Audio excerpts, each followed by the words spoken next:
The next scenario is shock. So the patient, the client brought the dog in, and what she's noticed is shallow breathing. The dog's nervous. The dog seems dazed. So the first thing I'm going to do is I'm going to take a look at the mucous membranes. They seem pale. Check capillary refill time, and it's a little longer than I want it to be. So we're going to treat it as it's shock. So we're going to contact the doctor, let him know so he can be on his way back. So I'll go ahead and I'll check the temperature, and I'll make a note of that. I'll check the pulse and get a heart rate or pulse rate, and then I'll listen to the heart and the lungs.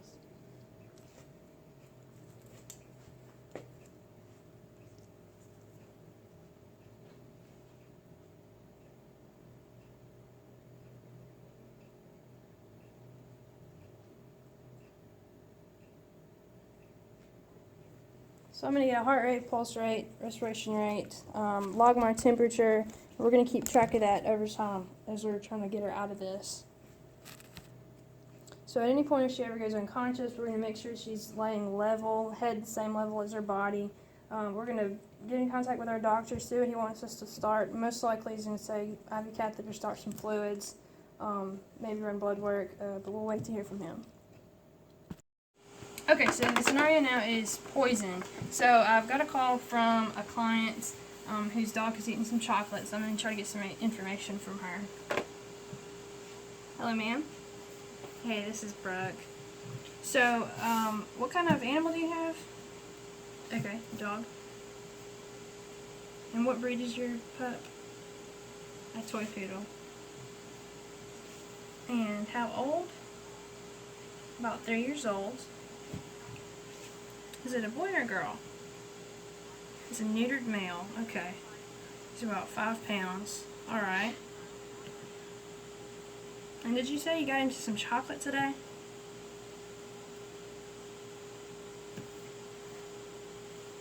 Okay. So you were just out for 5 minutes and you came back and he was eating the chocolate. Do you know what kind of chocolate, or do you still have the wrapper so you could look and see?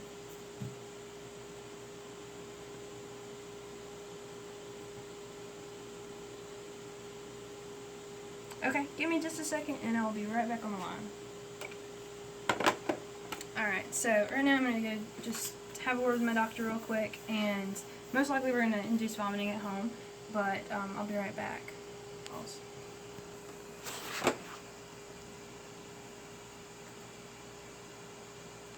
Hello, ma'am. Hey, it's me again. Okay, so I spoke with my doctor, and if you're okay with it and you're comfortable with it and you have some hydrogen peroxide at home, we're going to go ahead and have you induce vomiting at home. Okay, you feel comfortable with that? Alright, so since he's about 5 pounds, you're going to give about 1 teaspoon of hydrogen peroxide. And you just put it right in his mouth and let him drink it. And so you'll give that like 3 minutes and he should vomit. And if he hasn't, then you can give 1 more teaspoon at that time. Alright, so I'll call you back in like 10 minutes, or if he vomits and you need to call me back, just give me a call back, okay? Alright. This is Brooke. How can I help you? Okay, great. So he did vomit after the first time. And how is he acting? He's acting normal. That's good. Alright, well, if you see excessive vomiting or diarrhea or any other symptoms that scare you at all, feel free to bring them up and we can take a look at them, or just give me a call back, okay? Alright. So for a more serious poisoning or like a chemical ingestion, we do things a little bit differently, so now I'll simulate that conversation. Hello, ma'am. So your dog has ingested something into your kitchen counter? Okay. What kind of dog do you have? Alright. About how old is your dog? much does your dog weigh?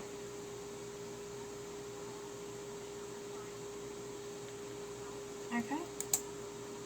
And alright. And do you have the wrapper from the bottle that he was chewing on?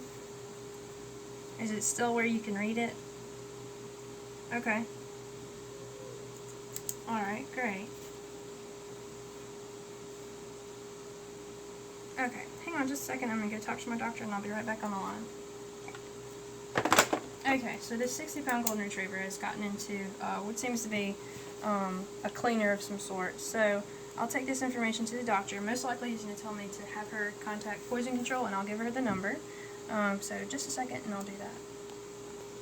Okay, so I'm going to get back on the phone with the lady, and this is what I would say. Hello, ma'am.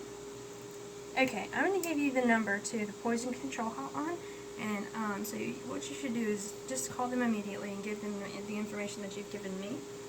And if you can, we highly recommend that you go ahead and bring your dog in so that we could monitor him at least. Is that okay? Alright, great. Well, we will be ready for you. So here's the number. 888-426-4435.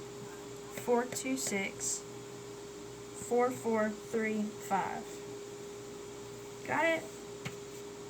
Alright, well, we'll get a place ready for you and we'll see you soon. Okay, bye.